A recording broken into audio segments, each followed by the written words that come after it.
নমস্কার বন্ধুরা, তোমরা সবাই কেমন আছো? আশা করি তোমরা সবাই ভালো আছো। তো আজকে আমি একটা নতুন রেসিপি নিয়ে চলে এসেছি, চিকেন। তো চিকেন আমি রাঁধবো।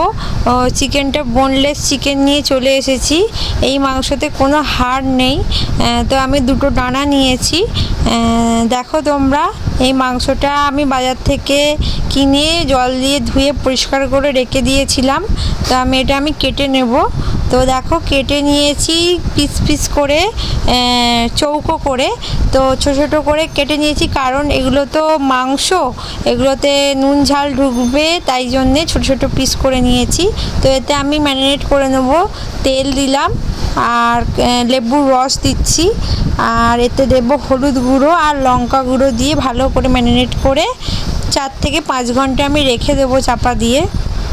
তো পেঁয়াজ কুচিটা তোমরা দিয়ে দেবে ওর ওপরে ছড়িয়ে, দেখবে সুন্দর একটা স্মেল বেরোবে।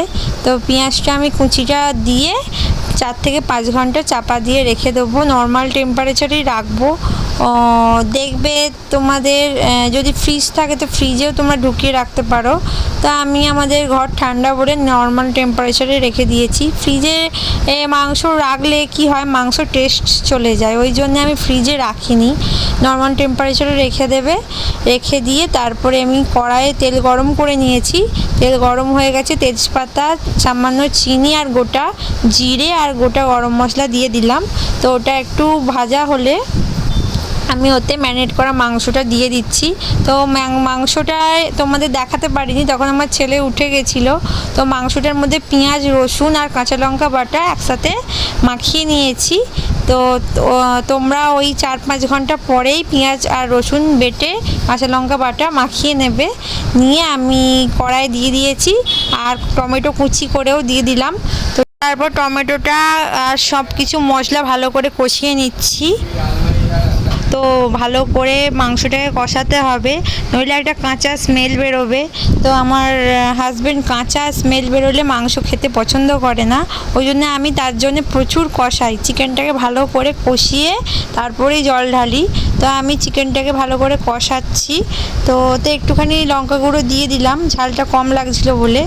তো তোমরা দেখো, এবার চিকেনটা শুকনো হয়ে এসেছে আর আদা বাটাও দিয়ে দিয়েছি। আদা বাটা দিয়ে ভালো করে একটু কষিয়েই জল ঢেলে দেবো, কারণ বেশিক্ষণ আদা বাটা কষালে তেতো হয়ে যাবে, ওই জন্য আমি আদা বাটা দিয়েই জল দিয়ে দিলাম।